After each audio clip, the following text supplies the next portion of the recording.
Let's move on now and talk about the Super Eagles of Nigeria. The camp is bubbling, and it's all about the South African match on June the 10th. And as of the last count, on Saturday, as of the last count, 21 players are in camp. Some more players are expected today, Cecilia. But the campaign is well and truly on for Nigeria to beat South Africa on Saturday. And there you have the day 4 days to go. You have the Super Eagles of Nigeria have been African champions thrice already. That's 3 times.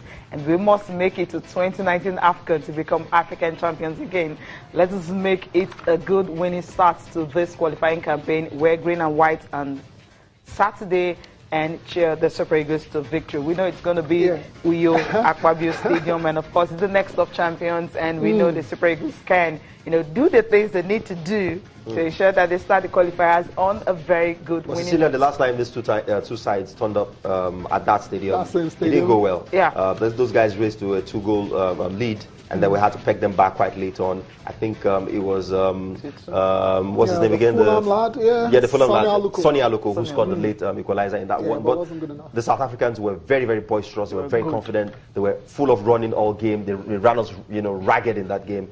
And in spite of the fact that we've got massive injury worries ahead of this game, I think that this guys still pack a punch and they pack a threat. And we have to be on top of our game to get something. Because a draw like the last time out will not be good enough. We must get this campaign off to a flyer by beating them and getting 3 points on the board. That's the only way to do it. The Eagles team hasn't been beaten under General Raw. Correct. That's a good one going into this one. But it hasn't exactly played too many competitive fixtures. There have been a lot of friendlies in those games. So we need to beat South Africa well, get our campaign started very well, and then banish this, what for me is a very annoying, unwelcome, unbecoming start of Nigeria missing back-to-back Nations Cup. I mean, I grew up having a sense of entitlement, expecting Nigeria to always not only qualify for the Nations Cup, but play in the finals, play in the semi-finals. And these days, what's happening? We're talking about not qualifying. Not qualifying. It's unimaginable, really. Not good. And the last time you were on the show, you made it very clear that the South Africans will not be pushovers. No, they were difficult to beat on Saturday. And interestingly, the only time they beat Nigeria was in a competitive game. It was a friendly. It was under Stuart Baxter as well. So 14 years ago. How do you see this unfolding on Saturday? The South African team is a team I see at very close quarters. The players I watch in the PSL, I like them. I like the fact that they like to play the ball on the ground, quick movement, quick passing. They play a very watchable game of football. And my fear really is that the Super Eagles don't know what to do when they don't have the ball. And, we're not going to have a lot of the ball, at least not as much as we normally would against other oppositions, because these guys are quick, they're very fit. There's a lot of emphasis in South African football on fitness, on technique, on being able to move the ball very quickly and pass it and get into positions and move the ball in triangles and run rings around the opposition. They will do a lot of that. Usually their biggest undoing is poor marksmanship. They don't know how to finish off their chances. Okay. But will they create chances? Definitely they will. Will they keep possession? Yes, they will. Will the Super Eagles have the energy levels to keep up with these guys? We'll have to wait and see. But the South Africans are not going to roll over and die at the sight of the Super Eagles. Interesting. Updates from their camp is the fact that you have 21 players in camp right now. We have like 3 other players should be joining them this morning. Ederson Echejile, Kenneth Omeru, and of course Ahmed Musa. All of them will be joining. And by 10 a.m. this morning, they will be having their first training section. Just 15 minutes from now, they should be having their first training session. Hopefully all the players will be there. Thursday is their press conference. Of course, Saturday is the main. Exactly. I mean, we're just, we're not too far away from that particular game. But the list came out a few days ago, and there's been a few people out there that feel there's a bit of experience, inexperience in that particular side. Yeah, there's a lot of youth. There's a lot of, call it inexperience, but I'd say new opportunities, being granted players to come and show what they've got. I don't believe that at this level players must necessarily have a CV showing 10 years experience for them to play well. So I mean, some debutants go on and have absolute blinders, and that's what you would expect. That when you give opportunities to new players, they take it with both hands, both feet, and they deliver on the day.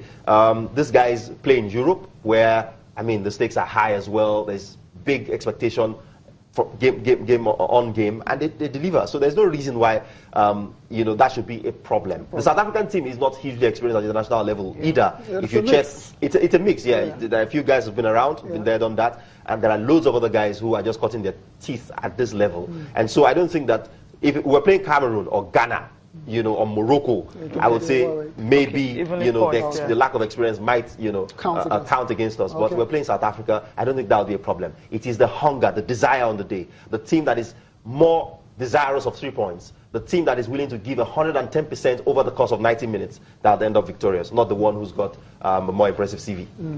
Correct. And so that's it for the Nigerian Super Eagles. All the best to them as they get ready for that match against South Africa on Saturday. From the Super Eagles, let's talk about this very tragic news yesterday.